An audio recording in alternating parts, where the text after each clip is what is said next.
Optimista. Bueno, pero bien. Yo no conozco mucho del otro equipo. Bueno, es un equipo invitado, ¿no? Sí, sí. A la Copa y pues esperan también nuevos talentos para mostrar en este torneo donde Colombia ya está empezando a mostrar sus figuras, unas figuras que están ya en el fútbol internacional y que bueno, esto lo que permite es consolidar estos jugadores y también se abre un nuevo mercado para ellos. Claro que sí, ingeniero, claro que sí. Bueno, ahora ya centrándonos, vamos a hablar del tema del día. Entonces, ¿cuál es el tema del día? Bueno, el tema del día son las finanzas personales y el emprendimiento femenino.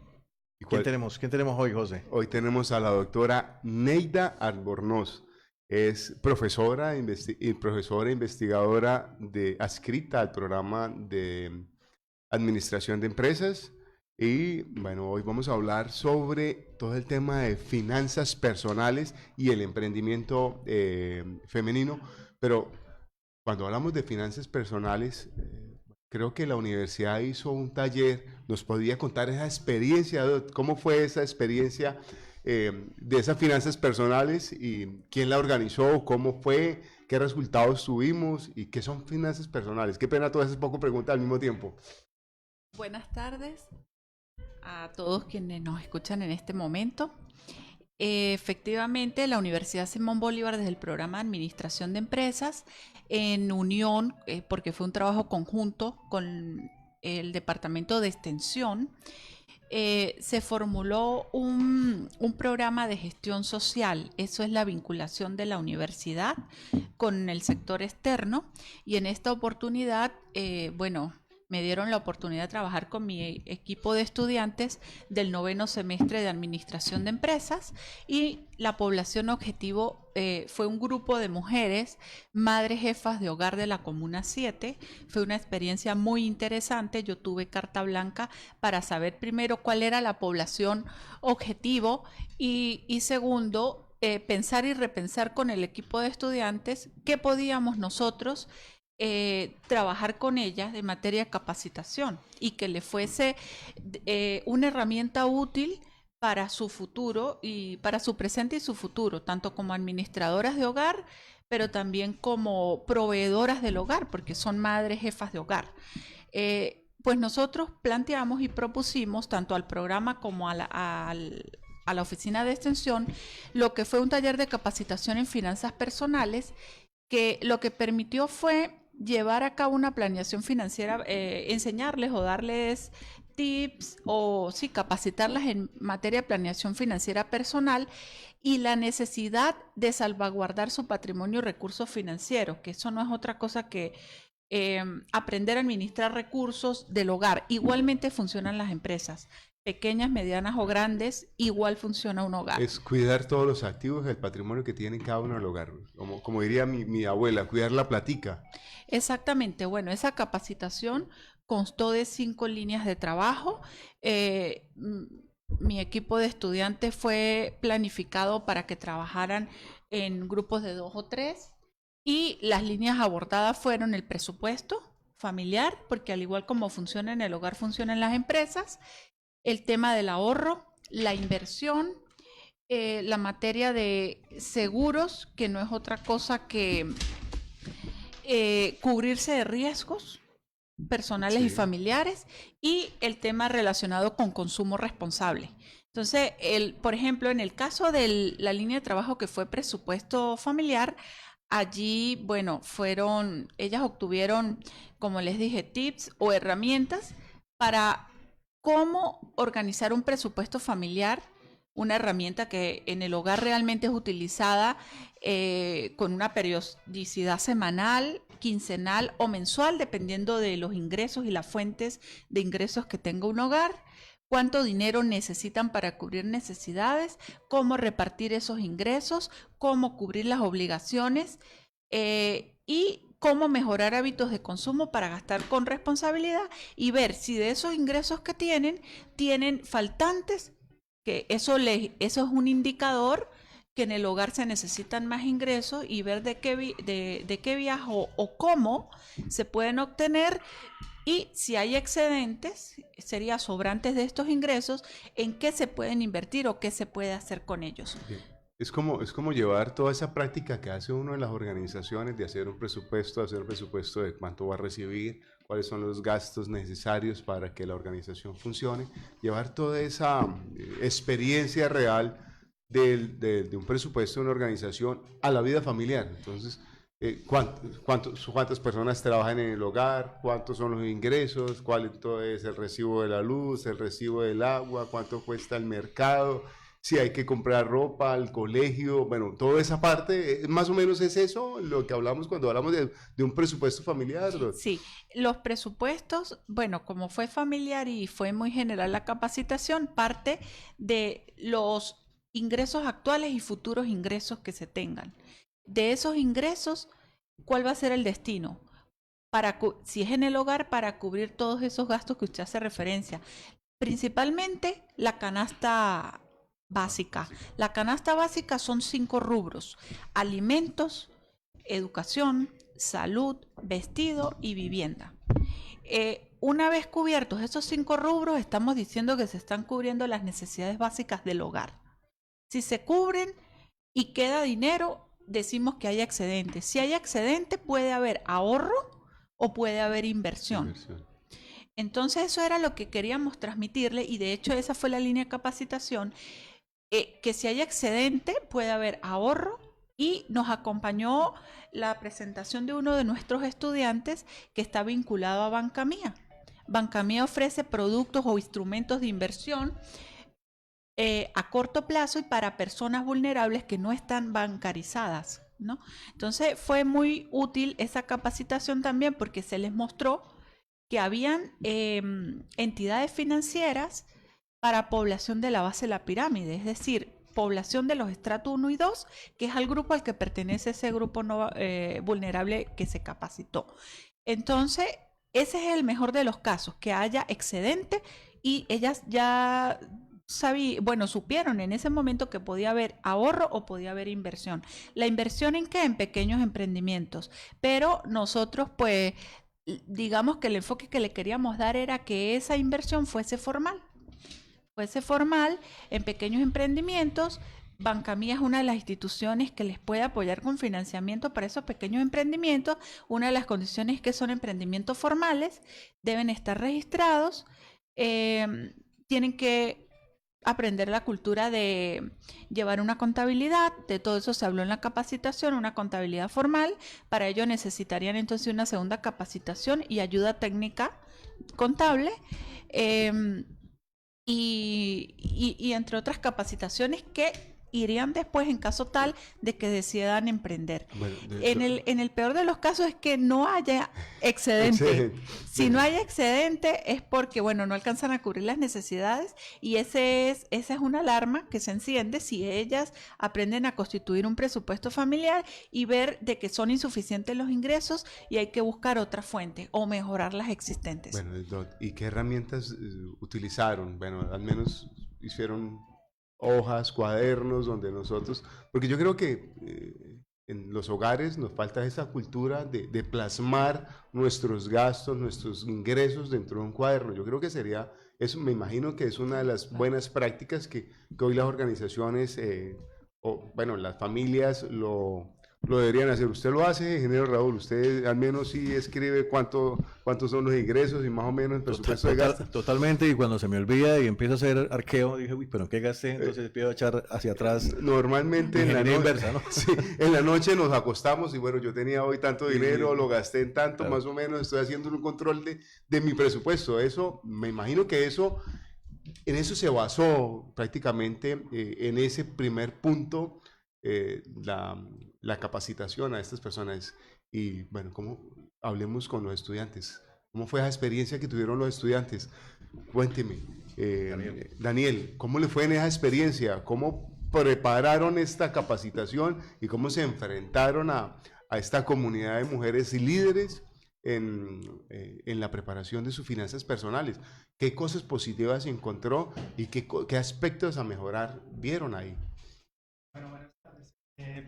Pues la verdad, la experiencia fue muy bonita, ¿sí? Partamos desde ahí, o sea, fue una experiencia muy bonita, fue agradable, y la verdad, la mayoría de nosotros la mayoría de nosotros estábamos durante las semanas pensativos. Nosotros decíamos, pero ¿qué podemos enseñarles? ¿Cómo lo vamos a hacer? ¿Sí? Porque es una experiencia que muy pocas veces se pone frente a nosotros, más a los administradores de empresas, porque nosotros no tenemos ese rol dentro de las comunidades. El rol de nosotros ya es más empresarial, ¿sí? Entonces llevar lo que fue el taller de sensibilización de finanzas personales hacia estas mujeres, cabezas de hogar, más que todo la mayoría estaban trabajando, algunas otras tenían sus propias empresas, entonces tocaba seleccionar un tema, sí, ponerlo de manera general y no específica, un tema en la que ellas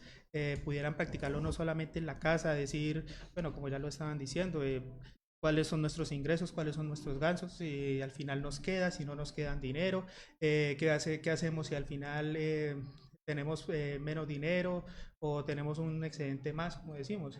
¿Sí? Entonces, esas capacitaciones para nosotros, enseñarles a ellas, fue una experiencia totalmente nueva y muy placentera. Bueno, La ¿y verdad. cuál fue la recepción de esta capacitación de esas mujeres cabezas de hogar? No, eso fue algo muy bacano, muy chévere.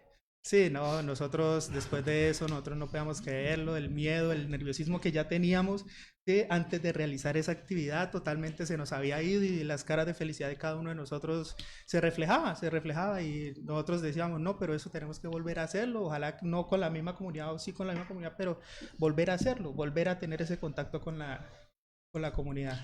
Bueno, muy bien, Daniel. Daniel entonces está contando esa experiencia maravillosa que nosotros también hemos sentido a través de otros programas, cómo llevamos a los estudiantes a esos escenarios a tener la parte sensible, porque los estudiantes tienen dentro de su periodo académico una parte sensible que es la formación integral. Y entonces esos escenarios son la posibilidad de poder explotar esas competencias y permitir transformar sociedades.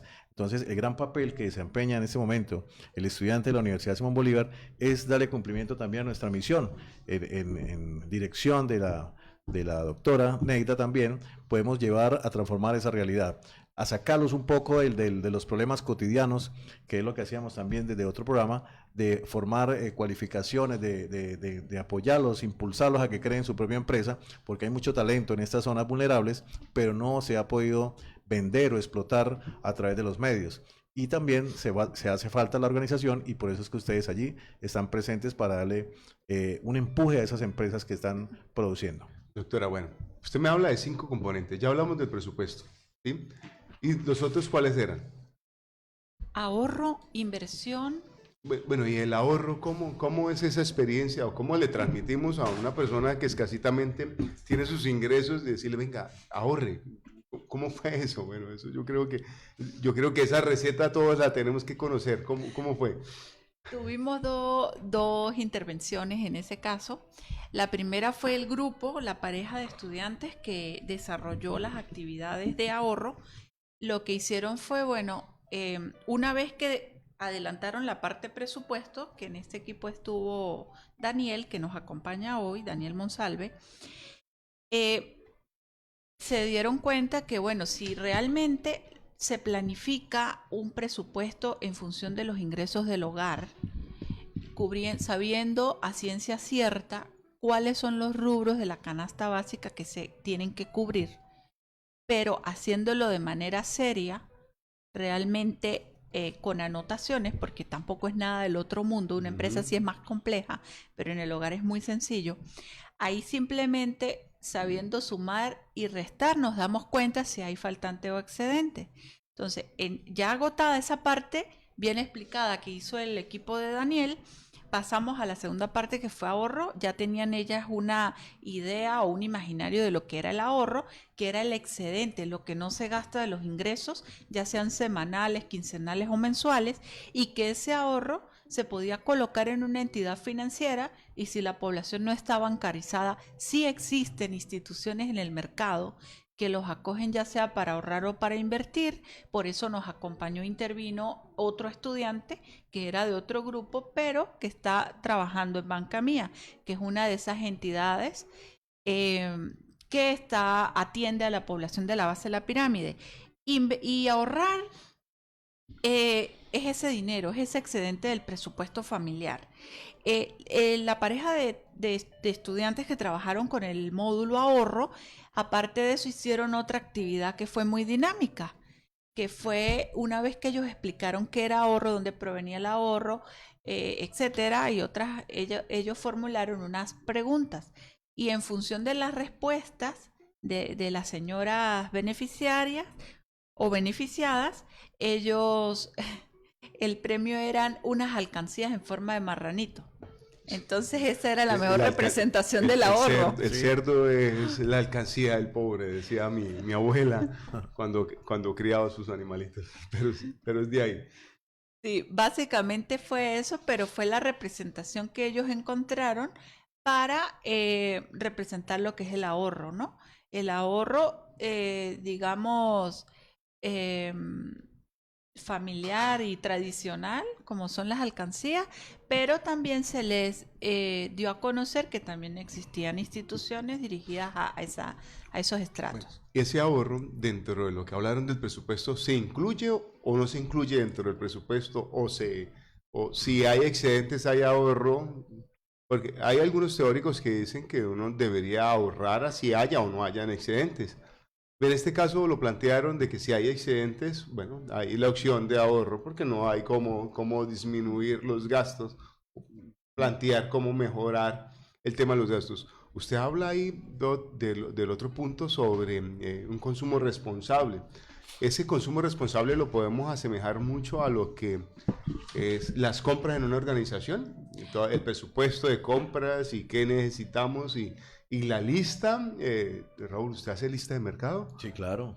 Sí. Check-in, como llamamos, Sí, ¿no? check-in. ¿Y por qué es tan necesaria hacer? Bueno, ¿usted por qué la hace? Pues, es parte de la organización, ¿no? De mirar qué se va a proyectar o qué se va a invertir y cómo destinar los recursos, ¿no? Y lo otro, no comprar cosas que uno no Porque necesita. porque si no hacen una lista, entonces lo que tú dices, termina uno comprando cosas Sí, adicionales. entonces que las salchichas están económicas hoy, que son 2 por 1, pero es que Sí, no, sí. yo tengo en la casa, no importa, está barata. Entonces, Sí, claro. eso nos afecta mucho. ¿Cómo fue esa experiencia ahí, Dot, en el tema del consumo responsable? Precisamente eso, priorizar los gastos. Ujú. En consumo responsable, lo que se les transmitió al grupo fue cuidar y minimizar los gastos, planificar los gastos, planificar en qué se va a utilizar esos ingresos que ellas reciben, cuidar los hábitos de consumo, Ujú. no gastar en lo que no se necesita, pero adicionalmente reutilizar y reciclar ropa, muebles, objetos, etcétera. Eso Ya. también hace Sí. parte de lo que es consumo responsable desde las finanzas personales. Claro, Dot, y sobre todo entonces ahorro de energía, eso se va reflejado directamente al bolsillo del consumidor, ahorro del agua, reciclar Y yo creo que todo es parte de un proceso de formación al interior del hogar, o sea, de hacer unas recomendaciones, unas indicaciones, porque, bueno, los servicios están subiendo, ¿cierto? Y hay que empezar a reflexionar al interior de las familias cómo podemos bajar esos indicadores, porque hay algo que está, como decía la doctora, priorizado, que son esos servicios que sea como sea, hay que cancelarlos. Ya, bueno, ya hablamos de presupuesto, hablamos de ahorro, hablamos de consumo responsable. Nos falta hablar de inversión y seguro. Seguro. Entonces vamos a una pequeña pausa comercial y hablamos de esos 2 puntos que continúan enseguida.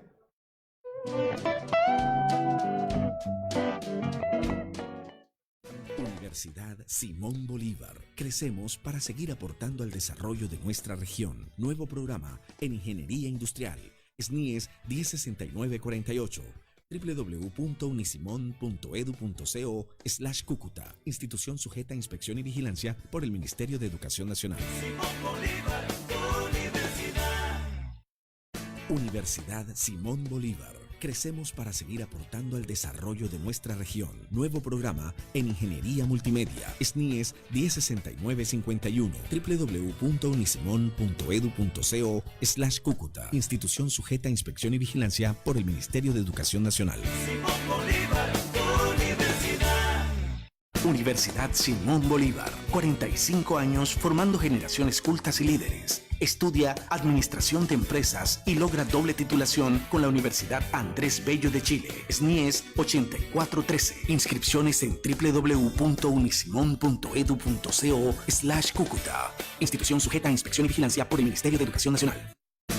Universidad Simón Bolívar. 45 años formando generaciones cultas y líderes. Estudia Derecho. SNIES 11212. Inscripciones en www.unisimon.edu.co/Cúcuta. Institución sujeta a inspección y vigilancia por el Ministerio de Educación Nacional. Simón Bolívar, Universidad Simón Bolívar. 45 años formando generaciones cultas y líderes. Estudia Comercio y Negocios Internacionales. SNIES 102598. Inscripciones en www.unisimon.edu.co/Cúcuta. Institución sujeta a inspección y vigilancia por el Ministerio de Educación Nacional. Simón Bolívar, Universidad.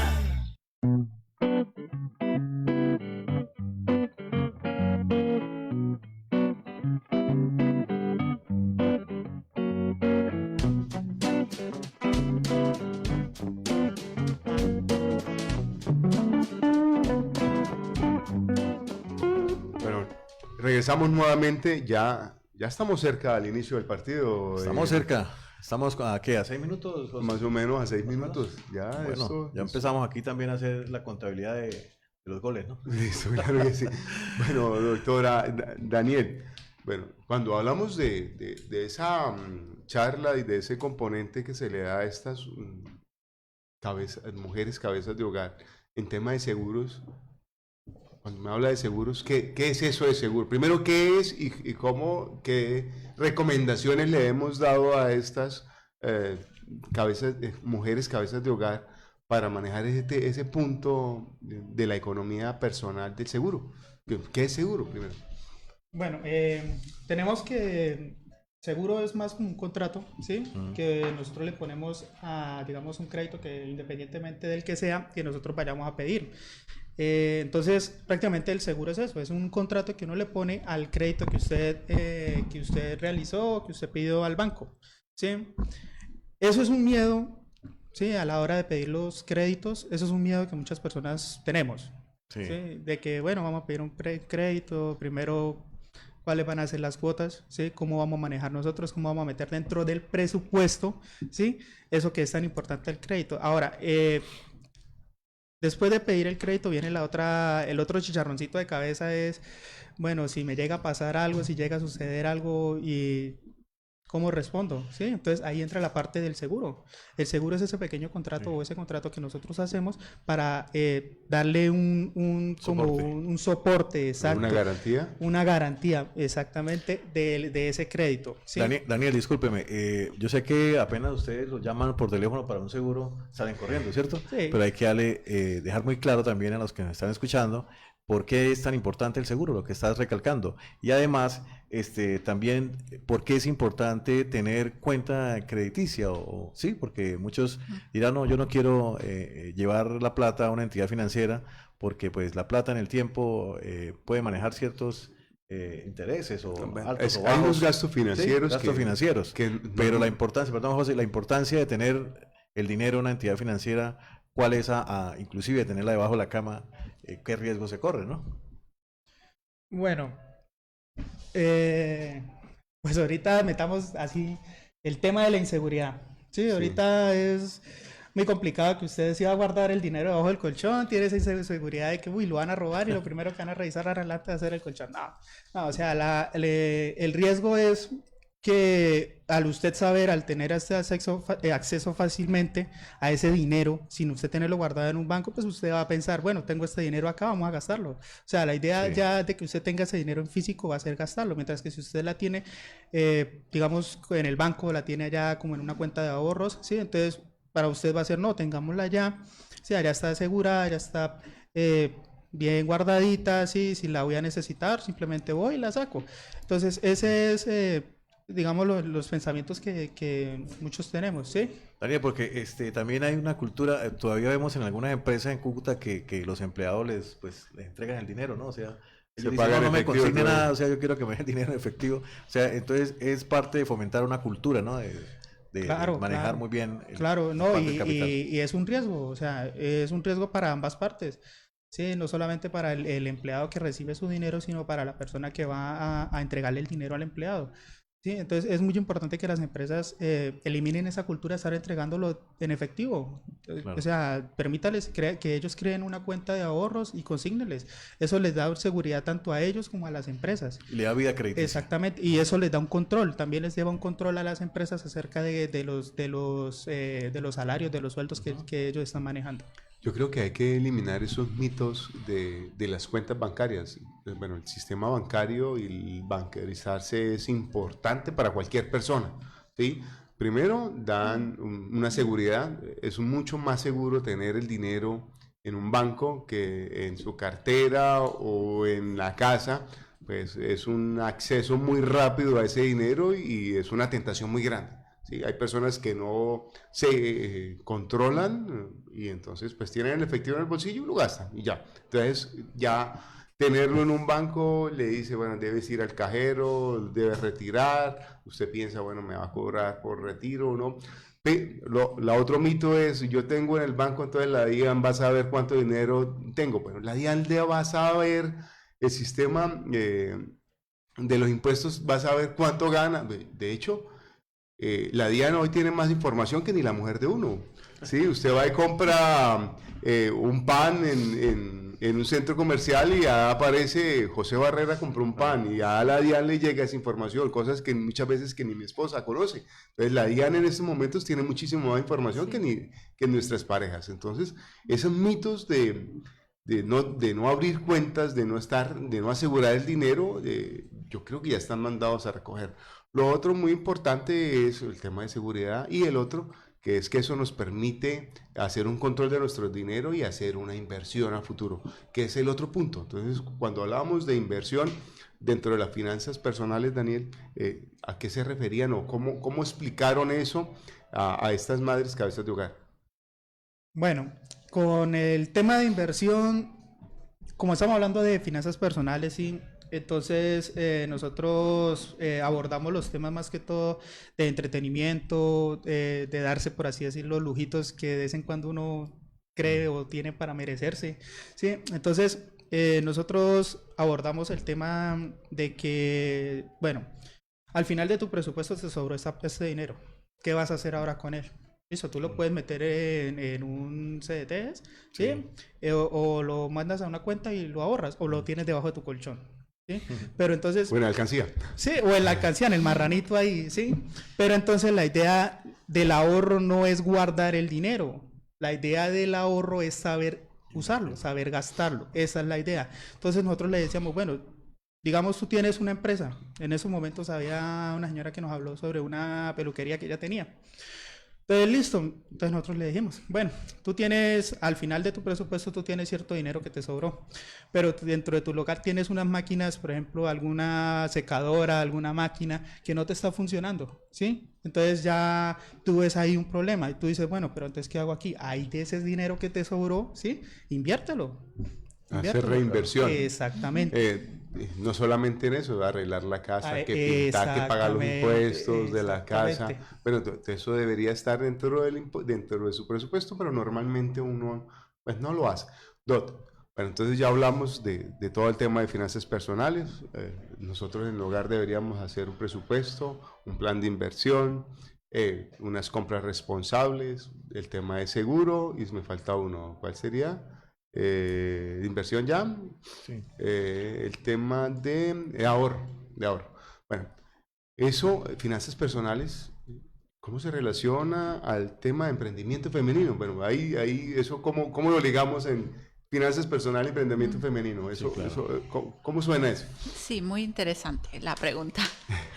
Doctora, antes de que empiece, defínale a los usuarios qué es emprendimiento, porque pues también hay personas que desconocen el término y es importante Sí. que lo conozcan. Nosotros en la universidad, bueno, en los distintos proyectos de investigación, tenemos uno que fue desarrollado entre el 2017 y 2018, que está relacionado con las capacidades de emprendimiento para fomentar el desarrollo en Norte Santander.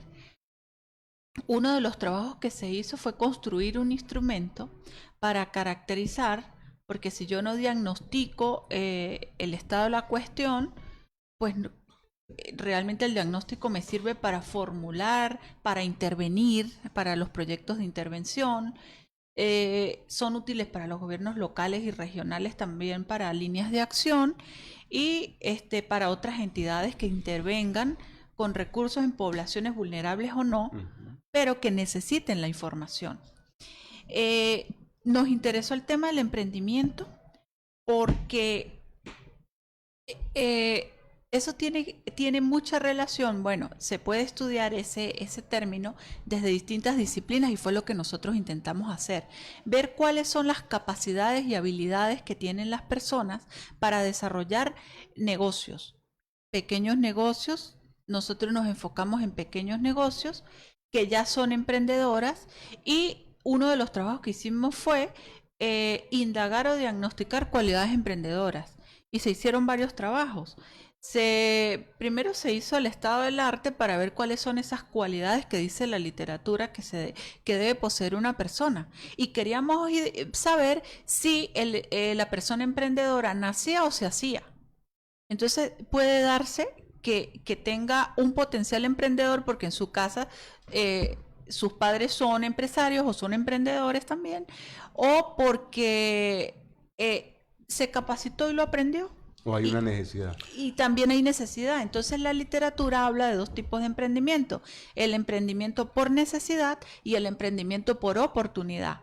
En el caso del emprendimiento por necesidad, pues son estas personas que pertenecen a grupos vulnerables y que necesitan trabajar, ya sea de manera independiente o bajo relación de dependencia, y lo combinan con otros oficios para aumentar los ingresos del hogar porque necesitan cubrir las 5 necesidades que les hablaba cuando hablábamos del presupuesto familiar. Básicamente son emprendimientos familiares, son pequeños, son microemprendimientos o micronegocios, pero lamentablemente si esas personas no se terminan de capacitar, no buscan ayuda, no buscan que el emprendimiento sea formal, no crece y son de corto plazo. Entonces, cuando usted me habla de ese emprendimiento, de esos microemprendimientos, esos son estas mujeres cabezas de hogar que hacen los mutes los domingos, o que sacan una venta de pasteles, o que sacan, bueno, venden que las hallacas, que son el tema de emprendimiento pequeño, micro, que lo pueden ir organizando, pueden ir formándose y que ese emprendimiento o microemprendimiento se vuelva algo mucho más formal y se vuelvan parte de los ingresos normales de la organización. ¿Es más o menos eso lo que estábamos tratando de explicar? Exactamente, son emprendimientos que muchos de ellos tienen orientación a lo que también en la literatura se conoce como emprendimiento social. Y emprendimiento social femenino es porque lo lideran mujeres. Y el perfil de las mujeres que son jefas de hogar. Por eso se habla de emprendimiento femenino. Tienen cualidades emprendedoras, la mayoría son por necesidad, pero las mujeres tienen una cualidad muy, muy, muy importante que yo la destaco en este momento, y no solo porque soy mujer, sino porque lo vi. Lo vi tanto cuando lo empezamos a estudiar y también cuando trabajamos con las señoras cabeza de hogar, que una de las cualidades que resalta en ellas es el liderazgo y la proactividad. Son personas también muy responsables y son buena paga. Sí, Entonces, sí, la mujer se caracteriza por eso, ¿cierto? Sí. Doctora, hay una pregunta aquí que me hacen en el teléfono acerca de la red social. Me dicen, bueno, con esto de la crisis de la frontera, esto permitió que el comercio electrónico, ¿cierto?, tomara nuevo rumbo, la exportación a través de las redes, los contactos, el comercio local, por ejemplo, como una persona de una zona vulnerable puede a través de las redes sociales empezar a vender sus productos, ¿sí? Háblenos un poco acerca de eso, doctora. Hay mucho talento a nivel de todo esto de confecciones, de moda, de diseño, creación de jeans, exportan para Estados Unidos. Dice que Estados Unidos ya está prefiriendo el jean de acá del sector de norte de Santander, de Cúcuta, que tiene bastante acogida en Estados Unidos. Sí, mire, yo los invito a que puedan leer un trabajo que lideró el Departamento de Comunicaciones de la Universidad Simón Bolívar. Fue un trabajo de periodismo investigativo. Se titula Las mujeres empujan el emprendimiento en Norte de Santander. Buenísimo. Fue publicado el lunes 20 de mayo de 2019, todavía está disponible en la red. Repito el título del artículo. Se llama Las mujeres empujan el emprendimiento en Norte de Santander. Yo trabajé en varias oportunidades con el comunicador social que elaboró este papel de trabajo, que lo hizo muy bien, por cierto, y él me preguntaba si nosotros en nuestros trabajos teníamos datos cuantitativos sobre el emprendimiento femenino. Yo a él le decía que no, porque nos dedicamos a estudiar las cualidades emprendedoras y luego enfocamos al emprendimiento femenino, pero desde el enfoque cualitativo, no cuantitativo. Entonces, eso fue en una oportunidad. Él se fue a la Cámara de Comercio a buscar estadísticas. No existen, no están discriminadas por mujer. Además, si estamos hablando de emprendimiento femenino, de población vulnerable y microemprendimientos, no están registrados formalmente, o sea, no existen. Por eso es que nos dedicamos a estudiarlo desde el enfoque cualitativo. Sin embargo, él y yo decíamos, bueno, pero ¿de dónde podemos sacar cifras? Porque realmente en Norte de Santander, por observación, nos damos cuenta que ese tipo de emprendimientos, sobre todo el sector textil, lo lideran también muchísimas mujeres. Entonces, nos fuimos al DANE. Entonces nos fuimos a las estadísticas de la fuerza de trabajo. ¿Qué descubrimos allí?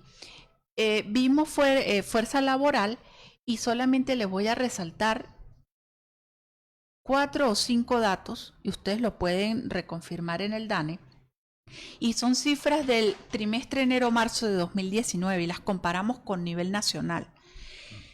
En Cúcuta y área metropolitana, la población total es 844.000 habitantes, de los cuales 51.7 son mujeres, 52.4 son mujeres en edad de trabajar, 43.5 son población económicamente activa y 42.8 están ocupadas. Cuando nosotros comparamos esos 4 indicadores con los indicadores nacionales, observen lo que descubrimos. Que mientras en Cúcuta y área metropolitana el 42.8% están ocupadas, a nivel nacional solamente las estadísticas revelan que a nivel nacional están ocupadas apenas el 18.5%. Entonces, ese fue un indicador que nos demostró que está muy abismalmente por encima la estadística de mujeres ocupadas en Cúcuta y zona metropolitana, cifras oficiales del DANE, trimestre enero-marzo 2019. Lo que pasa es que son trabajos que no están registrados, son trabajos informales. Entonces, cuando nosotros hacíamos esta pequeña capacitación, que fue muy corta, tratábamos de mostrarles pues también que habían entidades que podían financiar las ideas de negocio o los negocios que ya estaban llevando desde la informalidad, que crecieran, que se organizaran financieramente, que todo era posible. ¿Por qué? Porque es que el emprendimiento es un motor para generar empleo formal e informal.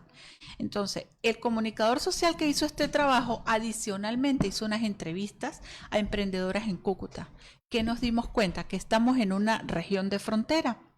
Eso lo analizábamos él y yo cuando él me contó que había hecho las entrevistas, y observen lo que descubrimos.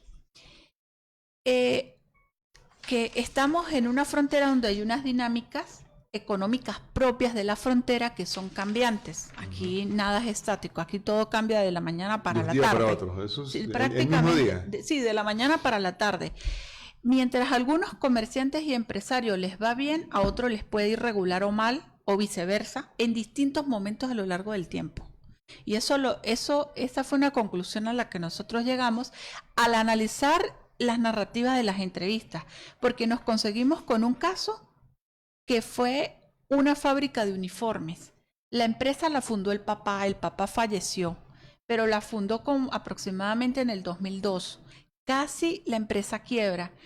Y curiosamente, con el cierre fronterizo que ocurrió en 2015, la empresa se vio favorecida y fue una empresa que resurgió y creció después del cierre de la frontera.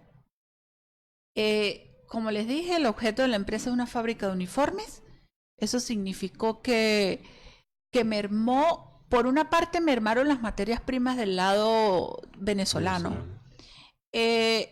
pero por otra parte, por el tema de la hiperinflación, sale más barato comprar incluso el uniforme hecho aquí que llevar incluso la materia prima de Cúcuta a Venezuela y fabricarlos allá.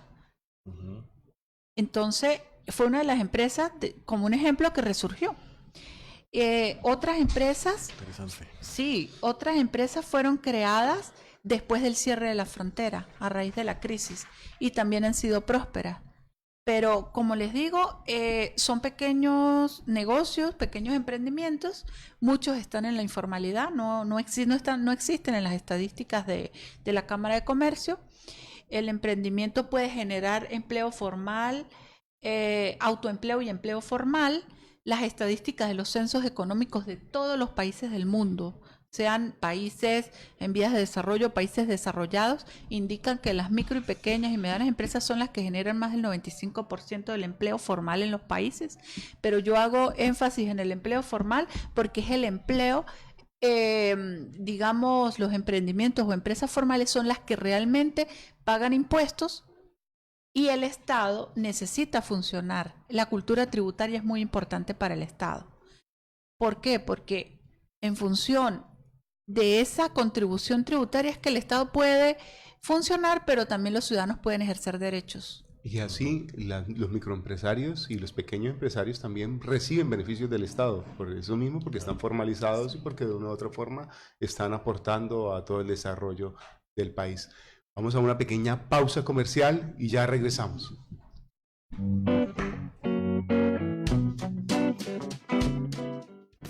Universidad Simón Bolívar, 45 años formando generaciones cultas y líderes. Estudia Psicología, SNIES 54143. Inscripciones en www.unisimon.edu.co/Cúcuta. Institución sujeta a inspección y vigilancia por el Ministerio de Educación Nacional. Simón Bolívar, Universidad Simón Bolívar, 45 años formando generaciones cultas y líderes. Estudia Trabajo Social, SNIES 11363. Inscripciones en www.unisimon.edu.co/Cúcuta. Institución sujeta a inspección y vigilancia por el Ministerio de Educación Nacional. Simón Bolívar, Universidad Simón Bolívar, 45 años formando generaciones cultas y líderes. Estudia Ingeniería de Sistemas, SNIES 7856. Inscripciones en www.unisimon.edu.co/Cúcuta. Institución sujeta a inspección y vigilancia por el Ministerio de Educación Nacional. Simón Bolívar, Universidad Simón Bolívar, 45 años formando generaciones cultas y líderes. Estudia Derecho, SNIES 11212. Inscripciones en www.unisimon.edu.co/Cúcuta. Institución sujeta a inspección y vigilancia por el Ministerio de Educación Nacional. Simón Bolívar,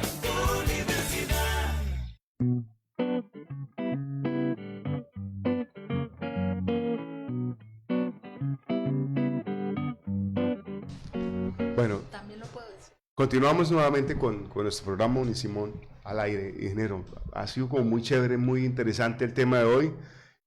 Yo creo que es muy formativo para todos nuestros radioescuchas. Ajá, totalmente. Aquí Daniel y la doctora Neida nos ha dado una información importantísima de las dinámicas que se manejan en estos sectores vulnerables y que hay mucho talento y hay mucho por explotar y también para dar a conocer al mundo. Entonces, José, ¿por qué estudiar administración de empresas? Bien. Es una de las grandes preguntas que me están aquí por el interno. Yo creo que, bueno, ingeniero, ustedes se han dado cuenta y todos los que nos escuchan están al otro lado del radio o de o de la pantalla, se han dado cuenta lo importante y los excelentes aportes que ha hecho la carrera de administración a la comunidad y sobre todo a estas familias y a estas mujeres cabezas de hogar que es ese emprendimiento. Y algo muy interesante, ingeniero y doctora, que lo hicieron los mismos estudiantes. Entonces esto es algo mucho más importante. Quiere decir que hoy nuestros estudiantes están preparados a desarrollar y a liderar la administración de cualquier tipo de organización, ya sea micro, mediana o macro organización, ¿sí? Entonces, Daniel, cuénteme, ¿cuáles son las ventajas de estudiar administración de empresas y de estudiar administración de empresas en la Unisimón? Bueno, la verdad, estudiar administración de empresas es una carrera muy bonita. muy hermosa para empezar. Sí, las ventajas que tiene un administrador es que al salir su campo laboral es extenso, no simplemente se asemeja o se embarca solamente en crear empresas, que es más o menos el objetivo que quiere la Universidad Simón Bolívar frente a los nuevos administradores de empresas, que ellos salgan con base de emprendimiento. ¿Sí? A nosotros nos están formando para ser emprendedores, no simplemente para salir a ser un gerente o ser un A buscar jefe. empleo. Sí, a buscar empleo, exactamente. Nosotros tenemos que salir de la Universidad Simón Bolívar sabiendo emprender. ¿Sí? Daniel, ¿cuál es ese perfil profesional del administrador de empresas? ¿En qué y cómo se puede desempeñar el administrador de empresas? Bueno, el administrador de empresas debe ser primero una persona líder. Sí, tiene que saber dirigir a su equipo de trabajo, sí, tiene que saber dirigir su propia empresa o tiene que saber dirigir a todo aquello que vaya a hacer su campo de acción, ¿sí?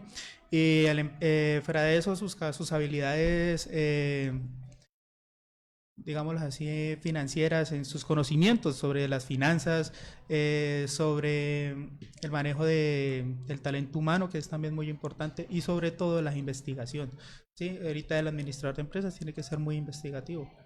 Sí, porque hablábamos también que la investigación es tan importante, por ejemplo, conocer el campo, el contexto donde se quiere promover o promocionar un producto, es importante hacer estudios de mercadeo. Eso también es hacer parte de la investigación para conocer cómo impulsar un producto en cierta zona, ¿no?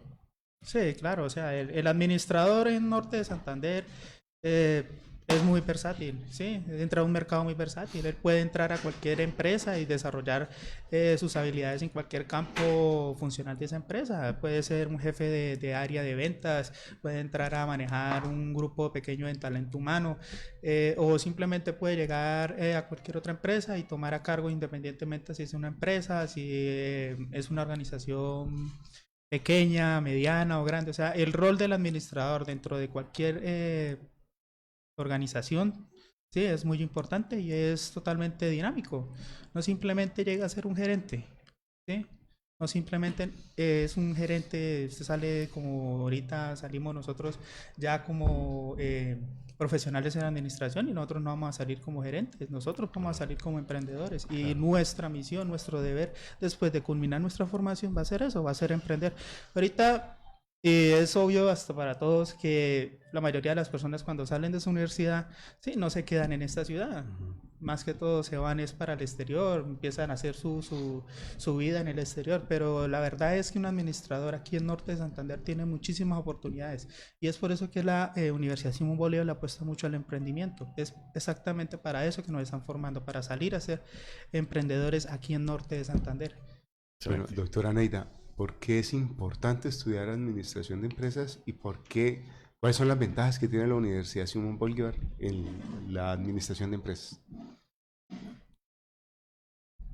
Las últimas tendencias en las universidades, no solo en la Unisimón, sino en Colombia, en América Latina y el mundo, es vincular las carreras con la tríada que la literatura dice universidad, empresa, Estado.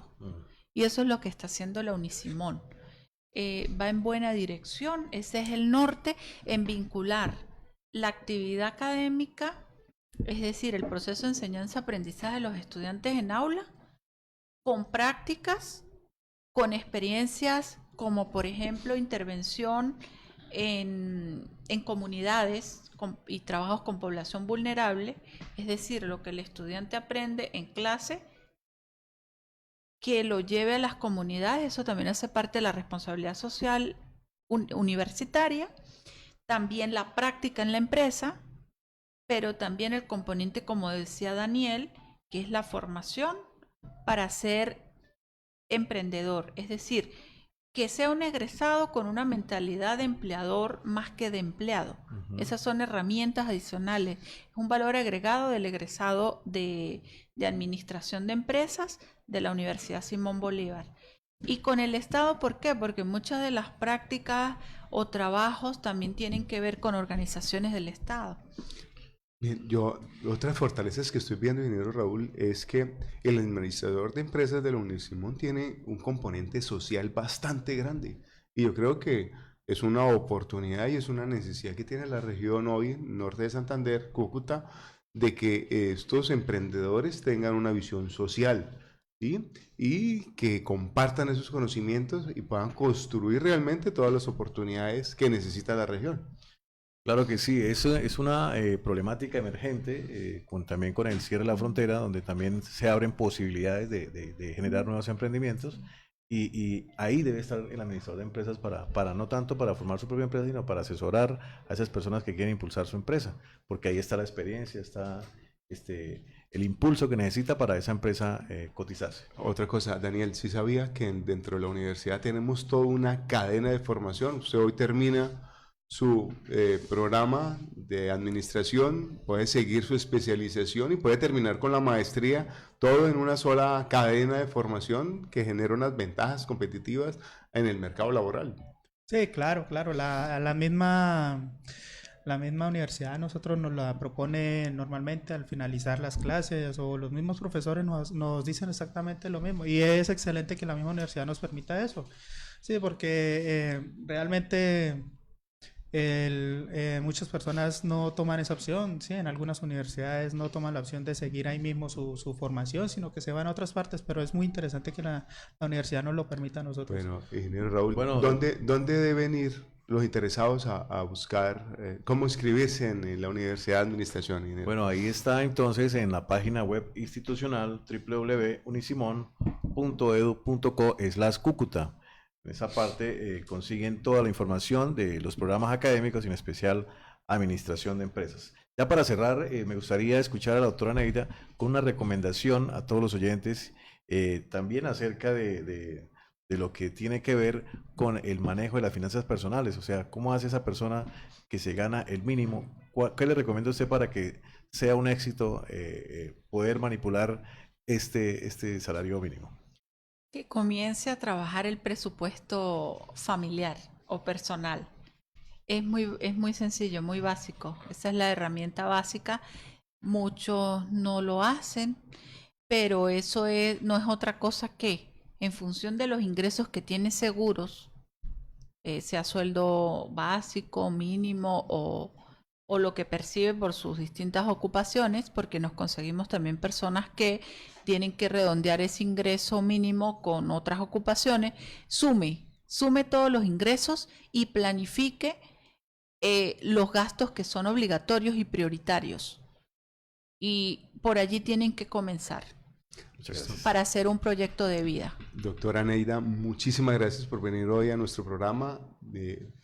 Nuevamente bienvenida a su programa, y bueno, esperamos tenerla nuevamente por acá.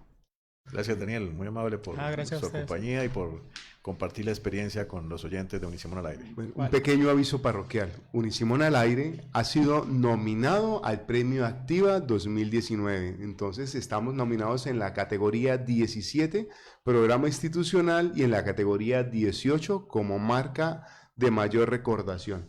Entonces, todos aquellos interesados que nos quieran apoyar en este voto deben ingresar a www.revistaactiva.com, buscar el link, buscar la categoría 17, votar por Unisimón al Aire, y por otra categoría como una segunda opción. Y lo mismo con la marca de mayor recordación en la categoría 18, Unisimón, Universidad Simón Bolívar. Muchísimas gracias, los esperamos el próximo viernes y que gane nuestra selección. Sean buenos ciudadanos.